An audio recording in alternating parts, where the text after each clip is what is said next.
Perfect. Okay, so welcome and thank you so much for being part of today's Power Hour with a difference. The Power Hour today is very much about going global. How do you take your business global? With a slant on looking at the Design Intelligence Awards, which we'll kind of intro shortly, which we're involved with in a champion point of view, but we've got some key people on the call today who are very much a part of that and can help you navigate the landscape, certainly for applying and for making those relationships with the Far East. So without further ado, we should probably introduce ourselves.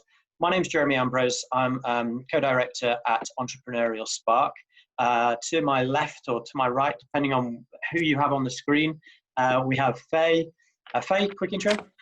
Hi everybody, I'm Faye, as Jeremy said, and I am head of entrepreneurial development at Entrepreneurial Spark. Oh, Entrepreneurial Spark, yeah, absolutely. Now we have some other people on the call who have joined us because of the topic of going global. We have Matt Hunter, who is the co-CEO of Plus X Accelerators.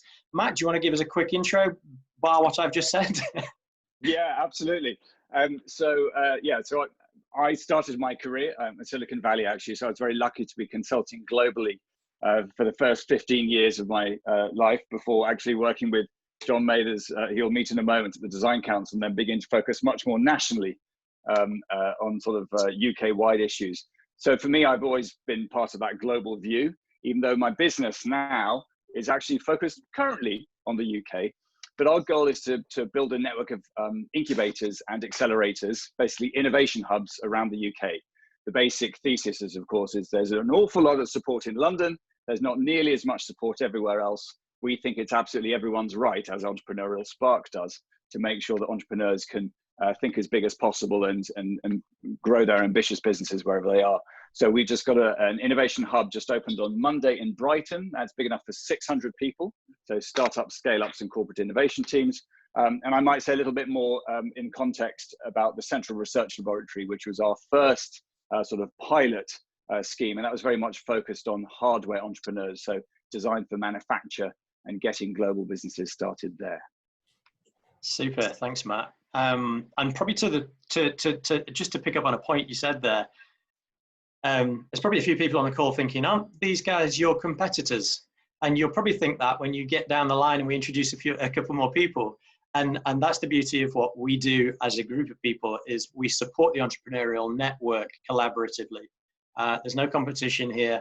As long as the entrepreneur is getting the most out of anything that we do, then we're happy, and we want to be able to collaborate. So yeah, that's one of the reasons why we're all on a call today, is that collaboration piece for sure, to help the end user, which is the entrepreneur. John Mathers, chair of the British Design Fund, and also former CEO of the British Council, of the Design Council. There we go. It's probably easier for you to say it than me, John. Quick intro, go ahead. Okay. Hello, everyone. Nice to meet you. Yeah, my background is brand and design, really. I spent most of my life in that world, and I pretty much have traveled the world consulting and offering advice. And in my latter years of working full time, I ran the Design Council, which is where Matt and I actually met. And it was there, actually, funnily enough, that we Matt and I were involved in setting up something called Spark, which was funded by a philanthropist who had benefited from, he hadn't originally come from the UK, but he benefited from really understanding how Britain can support and develop and help entrepreneurs. And so Spark was about helping really, really early stage people who had great physical product ideas to help them bring them to market, to give them the advice they needed in terms of how developing a business plan, how to go out, how to find manufacturers, put a sales plan together, put a business plan together, and ultimately put a case for further funding.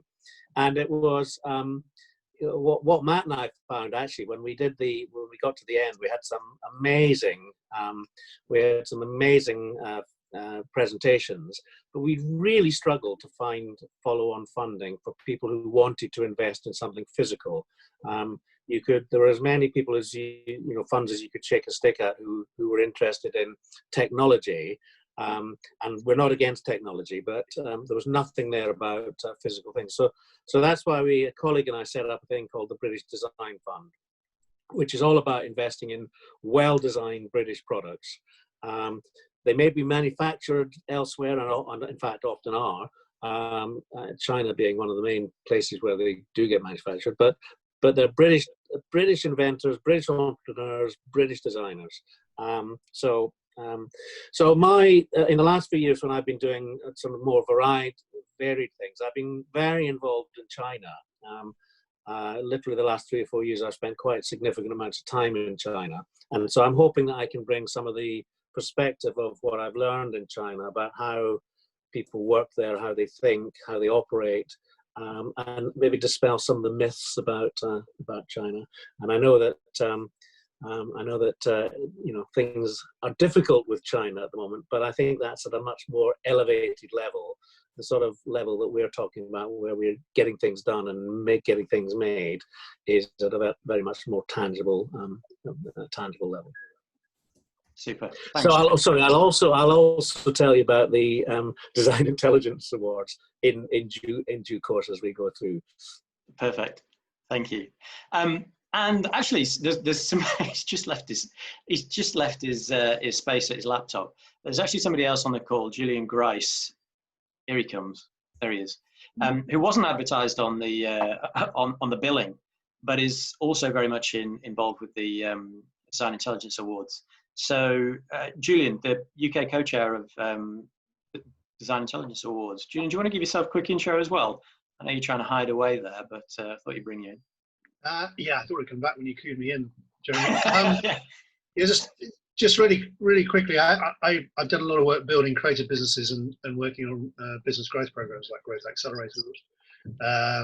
It's been very successful in helping startups and scale-ups. And I think what appeals to John and I about the Design Intelligence Awards is this is a massive opportunity that's quite well established in Asia, but British firms just don't know about it. And it is an opportunity for startup and scale-up firms to get a taste of what that market is like, how it works, how to test yourself if you're thinking of entering that market. And it's something that engage UK businesses for the first time this year, and John will explain a bit more about it as we go. So yeah, it's an exciting project. Super, thanks, Julian. And you've got the opportunity to pick the panel's minds on going global, and they each have very relevant experience to bring to the table. And obviously we're on the call as well, so we work with thousands of entrepreneurs to help them grow and scale their businesses, and we can certainly lend in some ideas as well. So I guess we'll probably open up with a real kind of broad question, and we'll check this in as a starter for 10. The top one, when you do decide to go global, what is it that you actually need to prepare first? And I'm probably going to come straight to Matt on that one first. Yeah, so I think it's such an interesting question about when you decide to go global. At some level, I think that it's actually probably implicit from how you start the business from the first moment. One of the things I've been fascinated to understand more about when I think about sort of the landscape of small businesses within the UK that I first came across at the Design Council, but more recently now, is that of course they do range massively in terms of their ambition. And one of the things that I'm very aware of as well, when sometimes dealing with classic parts of the business infrastructure, like chambers of commerce, is that some chambers of commerce are very much in the classic, I would say, 20th century mold. It's about businesses being supported, often to trade with one another in a very local context. And, it doesn't matter whether we're talking kind of business leaders or actually government policy leaders, people fundamentally understand the difference between businesses that have an ambition to scale, and probably that means global, but it could just mean, international or multinational, compared with those that are thinking very much about being local. And often one of the main differences is literally around the use of the internet. You know, simply put, the internet now in terms of social media and in terms of e-commerce can allow us to trade internationally more than ever before. So it's kind of interesting, I think, that actually many people stumble into it, but most people have kind of have got clarity in their minds around how big they want their business to be. And I think one of the great benefits of thinking early about this is that it really helps with a sense of bringing on co-founders or employees, and then of course investors and partners and everyone else. If you've got a clear sense of what you want to achieve right from the beginning, I think that's incredibly important. Even if it's some way down the line, maybe you're saying I may not get there for a couple of years, but at least you've decided whether or not you just want, as people say, a lifestyle business or something a little bit more meaty. Yeah, I can imagine there's quite a bit in there on the scale piece as well, and how you build the foundations which are able to scale. And as you said before, Matt, you know, it comes down to that visioning part right at the beginning and being able to understand the landscape that you want to be part of before you're actually part of it. There's probably a number of people on this call who have established businesses, and I'm going to ask a tricky question, but and actually Deepak's put it in there as well. You know, how can we test whether we're market ready to go global? And is there such thing as market ready for going global? It's interesting actually, because there's a lot in there. Oh, sorry, John, do you want to come in? Yeah, go on, John. No, you go, Matt. No, you go, Matt. You go. Well, the reason why I was slightly chuckling is because I think we've certainly seen at the Central Research Laboratory especially, loads of businesses accidentally becoming global. In other words, what happens is, especially when you think about hardware, well, firstly, when it comes to setting up the supply chains manufacture, we take everyone out to Shenzhen, to southern China, which is, you know, the best consumer electronics manufacturer city in the world. And so, of course, immediately they become a little bit more comfortable with an international context in terms of creating their solution. But ultimately, of course, they also might consider a funding platform such as Kickstarter, because that's, you know, often used for physical products. But one of the inadvertent acts of globalization with Kickstarter is people sort of say, who wants you know, this thing? I want as many people as possible. I'll ship it anywhere in the world. And then they suddenly realize that actually they do have customers in 20 countries, and they haven't fully worked out the logistics and the regulations and everything else. So I think we've certainly seen people stumble into it, because actually the simple answer to the question is there is an awful lot that you have to consider to be ready. And it's not just about market in the sense of market adoption. I would actually say that's a little bit easier than some other things because of e-commerce and all the rest of it, and globalization making more homogenous what consumers want. I think the much harder thing at times can be fulfillment, literally the support, the logistics, everything else. That almost is the way in which I've seen people stumble more than sort of market acceptance itself. Yeah. John, did you want to add to that? Well, I just wanted to, my view, so very much in line with what Matt's saying, but my view is about understanding your market, understanding your user, and actually spending time with them, which I know it sounds like it's a difficult thing to do, but if you don't do it, I think you'll struggle. And so there's nothing quite like going to a country that you're thinking about entering and actually spending time with it, arranging to be able to spend maybe time in people's houses, see how people live, understand how they use things and why they might think about using what you've got instead of something else. So I was just trying to give sort of anecdotal sort of things. I've spent a lot of time in China in the last 2, 3, 4 years. One thing I think is staggering. People often think that China isn't that well advanced in some ways.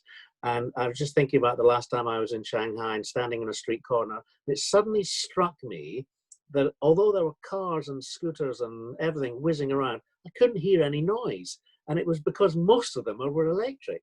And, you know, by comparison, you go to a London street, you know, I'm sure everyone's complaining that, you know, post-lockdown, the wonderful thing about lockdown was the no noise of traffic, and now it's, you know, back to normal. And Boris is trying to persuade us to use our cars to go to work now, you know, that sort of thing. And then I remember one evening going to a friend's flat, and of course in China you've got to understand that even really well paid people live in the smallest of flats.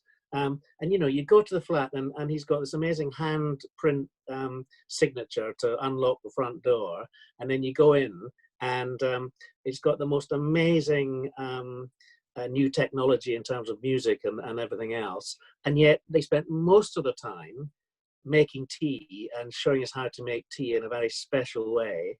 And also the lady of the house played the lute, which is a very traditional Chinese instrument. And it's that understanding of how people are deeply rooted in heritage in one respect, but yet so forward thinking in another, and how you bridge that gap.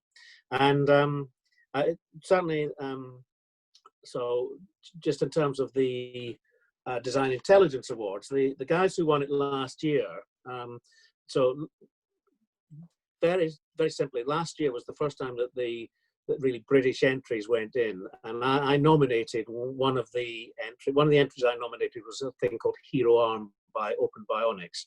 Fantastic. If you get a chance, look at the case study. It's on LinkedIn, and I'm sure Faye will be able to share it with you. But it's this, you know, it's a prosthetic arm. Basically, previously everyone's tried to make prosthetic arms that replicate real arms. This one has actually gone the other way completely. Franchise from Disney, they use hero arms, so it's like, you know, superheroes arms. Fantastically popular with kids, and of course, what it's doing is making a negative into turning it into a positive. Anyway, they although they won the gold award last year, which was, you know, 115 grand, which is not to be sniffed at, but they learned huge lessons about what they needed to do to think about entering the Chinese market. And I think they thought they could just sort of breeze in and go and talk to people, and they realized that the mechanics of the way the market worked were so different in China and other places in Asia that they were going to have to fundamentally think their sales strategy in terms of finding a middleman, finding a broker, and starting to have conversations in that way in the first instance. And I think that for me, just to finish off, I mean, what Matt says, spending time really understanding your market, really understanding your user, and most importantly, understanding how you're going to break into the market, along with the usual one, which is never think that you've got a product that nobody else has, because it's, you know, I sit on the chair of the British Design Fund, and if I could count the number of times people have come and said, I have a unique product. Well, let's just look at the market and see what else is out there first. And that's one thing that you really have to do. I'm sorry, I'm probably preaching to the converted here, so I do apologize. No, that's super, John. And it paints a picture of a question we had further down, which is, you know, where do you start? And I think really understanding the landscape before moving is one thing. Would you add anything else into the mix of where do you start? Other than, you know, really understanding where you want to be, and also to Matt's point, you know, starting as you mean to go on, understanding where you want to be before you actually get there is a great starting point as well. So what else would you add to that on where do you start? Well, one thing I think, and we found has been very useful, is that I think there has been in the past, there's been a case where you get whatever you're developing manufactured or made somewhere, and you think these people are there just to make this for me. Actually, that's changed fundamentally. And often the manufacturers can be really positive partners, and they can do it in a couple of ways. You know, they can actually help you understand what the market is all about and help you innovate and change and adapt and all the rest of it.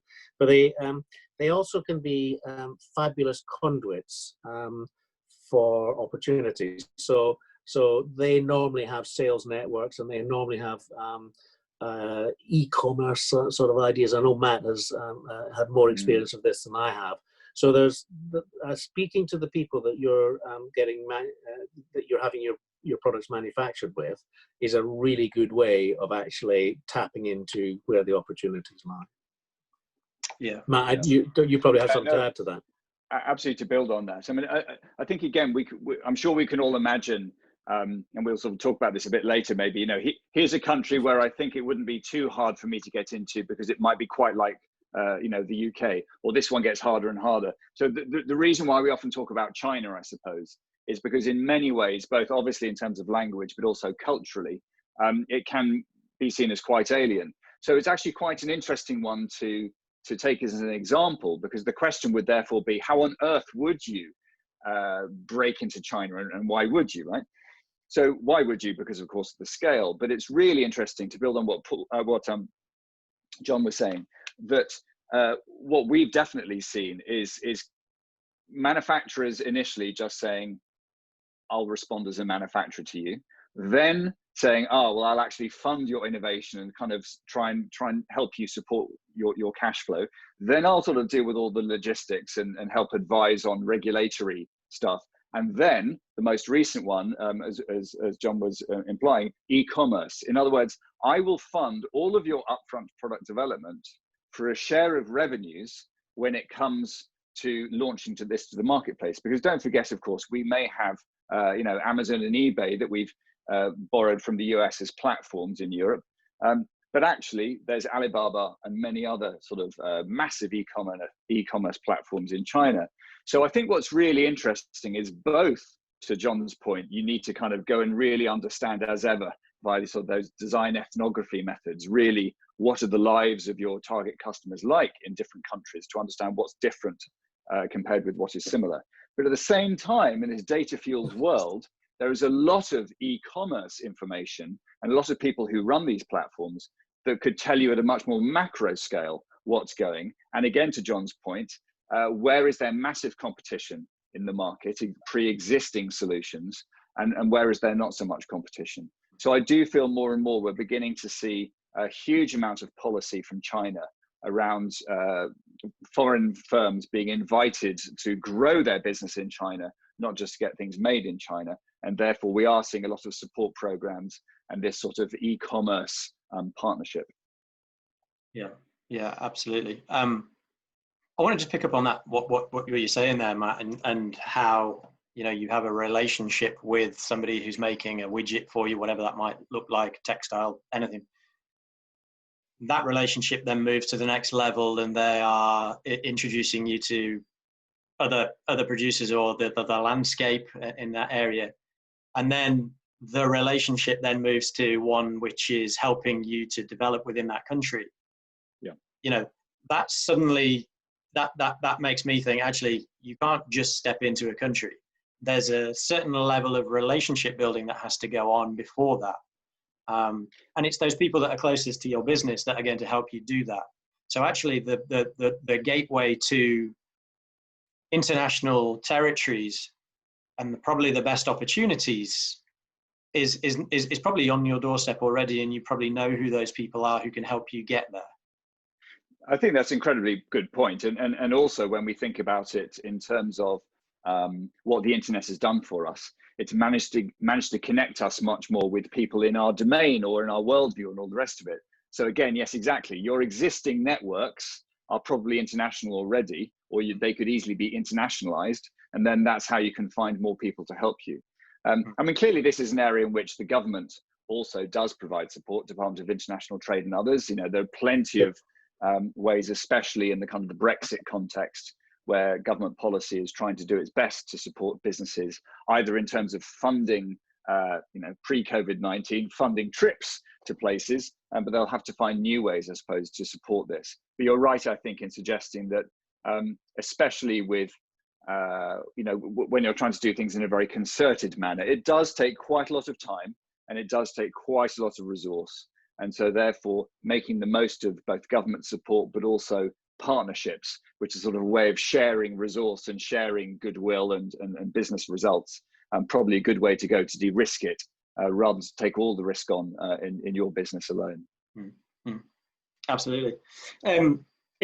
It's interesting because I'm going to make the link now, because actually the Design Intelligence Awards can almost sit as a partnership that could help you break into different areas, specifically the Far East. So it'd be interesting to hear from you, John, now. And I called on John earlier because he did a fantastic video to camera in one take, I believe, as well, on what the Design Intelligence Awards are and how it could actually benefit you. So, John, if you could just give us a pre. Sure. Delighted. I'll see if I can repeat my one take wonder. So I've been involved with the Design Intelligence Awards for the last 3 years. They're run by the China Academy of Art, but they're essentially, I think, part of China's ambition to move from being known as made in China to designed in China. They really genuinely respect and admire both the manufacturing, but really the design side of what they see in places like the UK. And they still, even though China has hundreds of design schools, they still look to the UK as being the leaders in design. So the Design Intelligence Awards really are recognizing and rewarding what they see as some of the best innovative design ideas in the world. And I think it's that halo effect of them seeing that this is a movement that they want China to be part of, that they're going to be playing a more global part. Fantastic organization. There's something like 500 judges from around the world, but you know, a lot of them from Asia. So the opportunity for applicants is well, there are a number of angles that they can take. First of all, there's the financial rewards. It's free to enter. It takes about an hour to fill in the form. It couldn't be simpler. And there's something like a £500,000 pot in total, with 2 gold prizes of 115 odd thousand. So well worth applying for. There's also increasing the sort of DIA stamp. It's like a stamp of quality. It's increasingly being recognized in Asian markets, and hopefully it will start to become much more global. And I think that the sort of PR and marketing machine is really useful as well. And then actually, importantly, there's, like Hero Arm last year discovered, there's the access to all the experts, the judges, and likewise, that actually help them really understand where their product might develop. So it's very easy. There's not much time before the closing date of 6th of July. So please do, if you're thinking about it, get cracking. In a sense, there's nothing to lose by applying. It's really good. And let me just preempt any negatives. I mean, I've had several people say to me, "What about the whole IP thing?" And I think that reputation that China had in the past of being interested in what is happening elsewhere in the world, so that they can actually see what we can do with the IP. I think that's something that's part of the past, and they genuinely are looking to move to the future now. And I'll just say one last thing. Actually, when this lockdown is all finished and you can actually travel to China, if you get the chance, go to where the DI Awards are based. They're based in. There are basically 2 campuses in Hangzhou, which is a beautiful city in China. And the China Academy of Art is one of the leading institutions in the world. 2 beautiful campuses, one by the West Lake, which is like a natural wonder. And the other one is sort of slightly out of town. And they have there an exhibition which has, I think, the largest collection of Bauhaus in the entire world. And it is just the most stunning thing to go and visit. So anyway, there we go. Probably not as good as my first take, Jeremy, but No. And actually, I will pick up on something that you said this morning on your video. Okay, so let me ask you this question: What's fundamentally different from these awards to other awards out there? What is the difference, really? Well, so I think the difference is that they have a higher ambition. They're actually looking at rewarding those people who are risk takers, those people who are innovators, those people who are entrepreneurs. And also they're looking at people who are developing products and ideas that are actually about doing something real in the world, making a real difference. And I think that testimony to the Hero Arm product last year. So they really genuinely are trying to encourage and support and reward those sorts of individuals. Yeah, yeah. I don't know if you want to add anything to that, Julian. That was a no. He's on mute, but that was a Julian's no. He's gone for a cup of tea. Can I just quickly come in there for a second, Jeremy? Yeah, go for it. I was just going to ask you, John, what in your eyes would make a candidate really stand out when putting an application in? I think for me, it's about the ambition that the candidate an applicant has for their product to really make a difference. So it's, you know, it's not about making money. It's about having a purpose.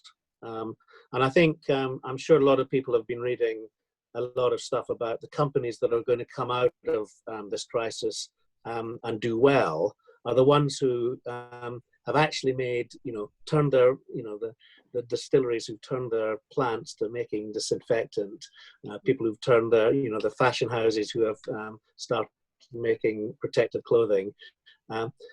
So rather than the people who talk a good story, the people who actually do a good story, and I think that sort of story, if you can bring it into what you're doing, will actually stand you in very good stead. Yeah, yeah. Just very quickly, if there's a couple of people, actually just one person at the moment, but saying that they're not able to, there's a glitch in what they're trying to in the application form. Who do they need to speak to if they have any trouble actually filling in the application form? Speak to me, or speak to Julian. John or Julian, there you go, and the details we'll put up so you can get hold of that. Thanks very much. Yeah. Also, if you do think you want to apply, by all means, send an email to us at hello@entrepreneurial-spark.com, and we will pass those businesses on to the judges, and they are in a position to be able to nominate organisations and companies to these awards. As UK entrants. So yeah, by all means, send us an email, send the guys an email straight away. But we're happy to curate any links. Okay, so interestingly, there's you know, there's a good award system to go for there. I just want to pick up on something John said, and that's the scale of this, and link it back to that kind of relationship building. You've got 500 judges worldwide looking at all these applications. So even if it's simply for exposure to get yourself out there and get talking about your product with these people, then there's an opportunity to do that. Being part of it, following it, sharing it, and just, you know, understanding the process will help you understand the next steps you need to take if it's not right for you, but certainly towards going global itself. So by all means, please go onto the website and have a look at it and see if it is right, and go and follow some of the case studies out there, which will help you understand their journeys and where they started and where they've been able to go global. It is important. Okay. There's a couple of individual questions on the chat, and I want to make sure that they are a bit broader so it's helpful for everybody. So let's just open it up a little bit. If you do have a question, either on the Design Intelligence Awards or on first steps to making a global business or going global, then please add it into the chat now. And let's put it to the floor, let's put it to the team and find out, you know, if we can get a decent answer from you, from those guys. So yeah, now is your prompt to add any questions into the chat if you have any, and we'll try and answer as many as we can. Anything to add on the DIA 2020 awards, Matt or Julian, that John hasn't picked up on there? P.S. John, I thought, really good first take again. Thank you. Anything else to add, Matt or Julian?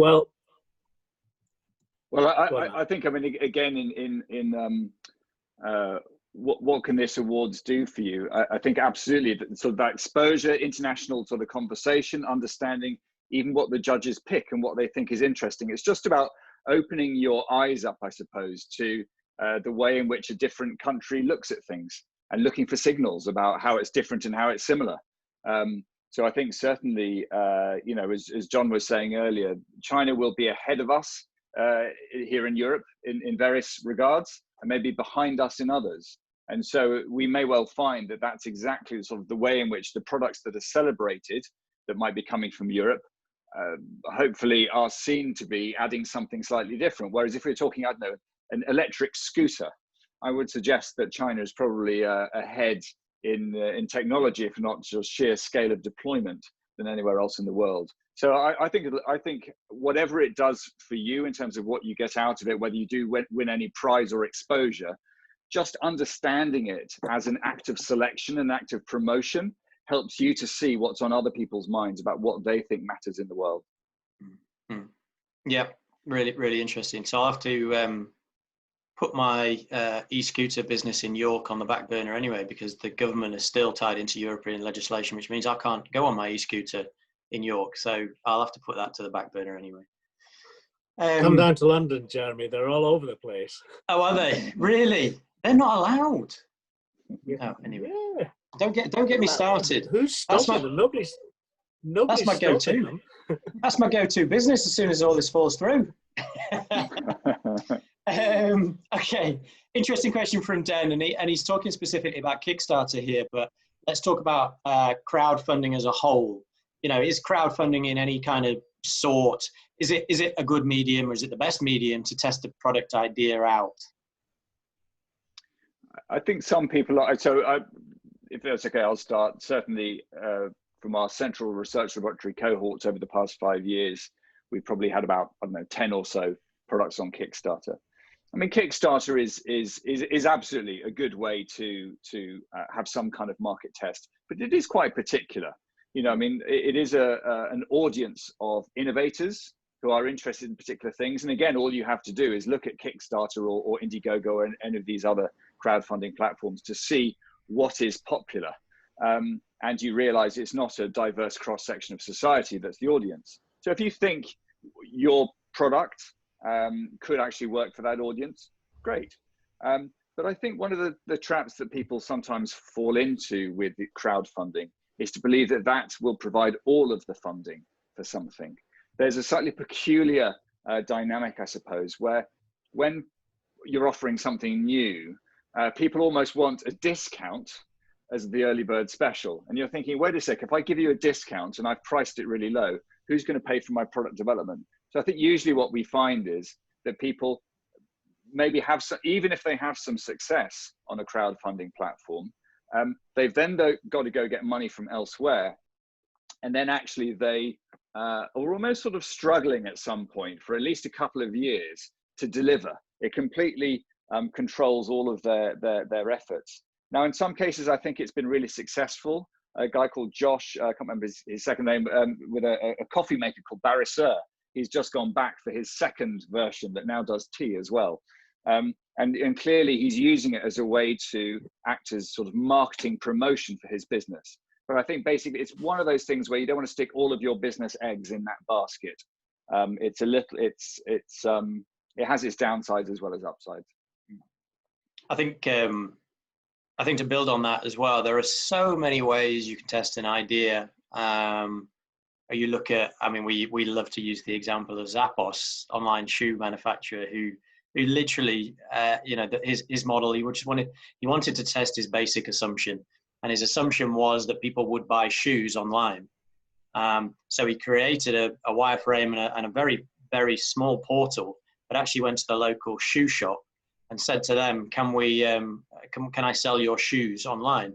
So as soon as he actually got it, he just took photos of the shoes and put them onto his website, And as soon as he got an order, he went down to the local shoe shop, picked it out, got the right size, and then shipped it out. A great way to test a key assumption. And that's where I would point anybody when looking to, test a product idea, is to pick out your key assumptions and figure out how you can test and validate those assumptions before you even make a product, before you even look at Kickstarter, before you even look at any other means of sourcing funding for that. Make sure that that funding that you may receive further down the line is going to be put into the right thing. So yeah, absolutely. Think about your assumptions. Think about the minimal viable product that you can go out there and test in the market. Sure. Yeah. Actually, can I just add to that? You're completely right. Absolutely. I mean, infinite ways to test before you get to manufacture. I guess I had assumed it was like, okay, really to sort of like a pilot run, perhaps, rather than an early stage idea. But I think, again, actually building on your response there, this is exactly why Kickstarter is such a tricky place to be, because you've suddenly got a contract with lots of different expectant people, and it means you cannot change what it is that you have promised them, or you can only change it with difficulty. So the whole point about user testing is to learn so that you can do something different if you got it wrong. And that is at the heart of why something like a crowdfunding platform is so difficult, because you have pledged something and it is very hard to unpledge it. So yeah, I think that's exactly why it's difficult for even late stage piloting, let's say, not just early stage user testing. And I guess the other point on the whole Kickstarter thing is people talk about cornerstone investors, and I think you were talking to a bit to it earlier, actually, Matt, that going onto Kickstarter, find all of your funding is not the best way to do it, to run a Kickstarter campaign anyway. You'll always have to have a cornerstone or a couple of cornerstone investors who's going to put probably the majority of it in to then move you forward. And there's loads of different nuances with lots of different crowdfunding platforms. Worth researching first, actually, whether a crowdfunding platform is the way for you to move forward. So interesting. We've had enough years now, I think, of this activity to have a lot more evidence about what works for whom and why and when it doesn't work. So yeah, do your research, I think. Correct. I just want to bring a quick question in. Go on, John. Can I just say a couple of things? Yeah, of course. Slightly at a tangent to what we're talking about, but relevant all the same, I think. So one of the things that the British Design Fund and Entrepreneurial Spark are working on together is a study which is being run by Brunel University to look at what makes a successful entrepreneur. And it's a bit of a hiatus at the moment for obvious reasons, but it'll come back. And I think one of the really interesting things that has happened is trying to understand successful entrepreneurs who are actually capable of recognizing that they may need to change their product. I know that when we have a panel at the British Design Fund, one of the key things that we're looking at is the quality, not just the quality of the product or the product idea, but the quality of the people, how committed they are, and also whether we want to work with them and whether they would actually listen to our advice, because it's very, very rare that somebody comes in and you think that is absolutely perfect. It's most often that something comes in and you think, you know what, if we just take some learnings from this and do this or do that, then I think we've got something really positive out there. And the reality is that to the Kickstarter point, if you're not prepared to change your idea, then it's probably not going to be very successful. And if you're being constrained by a form of funding that says, actually, we have to go with what we've got, then I think that's a bad thing, actually. The second point I just wanted to make was I completely agree with you. You can be very successful with online shoe sales. So one of the very early products that we funded at the British Design Fund is a product called Cala, which is run by Jenny, based in just outside Manchester. And Jenny is and I'm not saying anything that she won't mind me saying, is a lady who has suffered from bunions from a very early stage, and she was an ex-M&S buyer, really struggled to find fashionable, stylish shoes that are also comfortable for bunion wearers, and so that's what she's gone into. Now, that's the really interesting thing there, is that I think often the most successful entrepreneurs are people who are addressing a problem or an issue that they have actually got very personal experience of, and she has. Was she doing very well actually? So Yep. it's good. Lockdown hasn't seemed to make any difference to her sales whatsoever, which is fantastic. No, and we know Jenny Bailey very well because she came through our program in Manchester. Excellent. Well, that's a good example of us working together. Very successfully. Yeah, no, she's great, and she's actually she gets her products manufactured over in Portugal. Portugal. Yeah. Well, Portugal's still the sort of shoe capital of the shoe country of the world. So. Yeah. Okay, so we have some specific questions from Dragos, and I know Matt, you had a couple of answers for those. Yeah. Very much around TRLs and very specific IP stuff. But go on. Yeah. So can you see them in the chat? Can you see them in the chat? Yeah. Yeah, I can absolutely, and I've sort of got them in front of me here as well. I mean, I think that absolutely, Dragos's point there around kind of people being interested. Hopefully everyone may be familiar with the idea of technology readiness levels that I believe came from NASA, but I could be wrong. But everywhere from number 1, where it's sort of a crazy sort of possibility of a concept, all the way through 8 and later where it's kind of market ready. Now, so often what happens is that companies start with sort of 4 or 5 as like a proof of concept of the technology, and then you're taking it through 5, 6, 7, 8 out to market. And that's very much where we come from with the Central Research Laboratory as well. And I think Dragos's point is around, who invests in the early stuff 1 and 2? I mean, I think one of the answers for me, or he's saying I can't seem to find, investors. And I think one of the classic answers to this is, well, there are investors, but they're typically called governments. So I think loads of people don't fully understand the role of the public sector of governments in innovation. But ultimately, of course, what typically happens is that when things are so far from market, it is only governments who are willing to take the sorts of risks. So therefore, what you find is, in my experience, is that you find, therefore, it's a partnership often with universities, with academic institutions.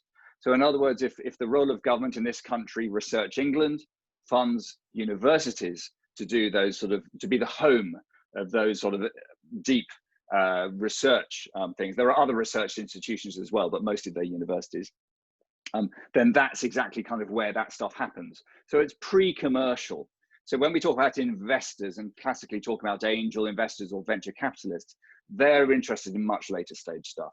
I think the only way in which I could imagine a private actor investing in very, very early stage technologies is when they know they have a particular challenge and they know that they have to go that early to finding new technologies. So really that's my answer. It's either you've got to look to governments to support those early stage technologies, or else you've just got to look to the problem holders. Who is it who's saying, I've got a problem of crowd security or something like that, for which they need to find solutions. And then they may be a little bit more willing to explore varying technologies. But the basic point is one that people like Edison always pointed out. The most innovation is whatever it is, 1% inspiration and 99% perspiration. And that's the problem. An early stage technology readiness level 1 or 2 technology is just so far from market. Most people see that as insanely risky to invest in unless you're a government. Super. So I think, Matt, just to build on what Matt was saying, I think, and I meant to say this earlier on, universities is a very interesting avenue to explore. I think more and more universities are recognizing that they can't sit in isolation in the marketplace. They have to sort of understand that there's a sort of stretch across, well, both ways actually, stretching down line into schools and up line into creating businesses and being innovative. And I'm involved with, I'm a governor at Falmouth University. We have a thing called Launchpad, which has been hugely successful by, working with the local community, getting ideas, working with students, and then bringing in money from all sorts of places that will fund all sorts of innovative ideas. So it's well worth, wherever you're based, starting to see how you might make connections with your local university and see where there are funding opportunities there. Yeah, super. Thanks, John. There's a tongue-in-cheek comment on the on the Sure show. enough. I know. And go on, Colin. You're going to have to elaborate now. Do you want to come in just to explain how you got £35 out of Dragons? Well, the local newspapers had it as a record investment. They failed to say it was the smallest ever. But yeah, they really liked the product. So they bought them on the set where we were presenting them to them. So it was quite an interesting 20 minutes. Yeah. Yeah. It's an interesting, I mean, we could go into Dragon's Den, but they're always looking for people to go on Dragon's Den. And I know that, and I don't think I'm speaking out of turn here, that a lot of the entrepreneurs that we worked with went through Dragon's Den simply for marketing purposes, simply to get their brand and their name on TV, because you don't necessarily want or need the investment that comes along with it. But you've got to take the rough with the smooth, because there's been some crashes on there as well. It's very true. But if you do, I agree. I think Dragon's Den is a double-edged sword. It sort of raises the profile of entrepreneurs, but it doesn't actually do them much good. I agree. Yeah. Well, actually, they're always looking for people to go on it. There is a wider point, I think, about Dragon's Den from our experience of people in our cohort that have gone on there, which is always when you're thinking about, again, investors and things. One of the hallmarks, as I understand it, of Dragon's Den is that they will try to negotiate a very hard bargain financially. Now, why do they do that? Well, because, of course, they themselves are, in quotes, celebrities. And they believe they can help your organization in kind, I suppose, in terms of marketing, in terms of design, whatever else. So I suppose that's always an interesting point. Whenever you're looking for partners and investors, to what extent are they just looking to invest in you financially? And to what extent are they really looking to support you with their networks and all the rest of it? And it just so happens that Dragon's Den is at one end, I think, where you get some pretty awful valuations, I think. And then may or may not get the support that they promise in terms of their networks and route to market. Yeah, absolutely. Okay, we're closing in on 3 o'clock, and we did say this was going to be for an hour. So I think it just leaves me to say thank you so much to the panel that we've had. There are links in the chat to go and have a look at the Design Intelligence Awards for 2020. The cutoff date is the 6th of July, so if you are interested, please do put in an application to either us or to straight into John, have a conversation, and Matt, and also Julian. So please do go and have a look at that. But the topic of this whole Power Hour has been going global, and I hope it has been interesting. And I hope it's giving you a few seeds and a few ideas of where to start and what the next thing is you need to do to go global. So thank you so much for being part of today, and we really look forward to seeing you on the next one. Thanks so much. Great. Thank you. Bye-bye.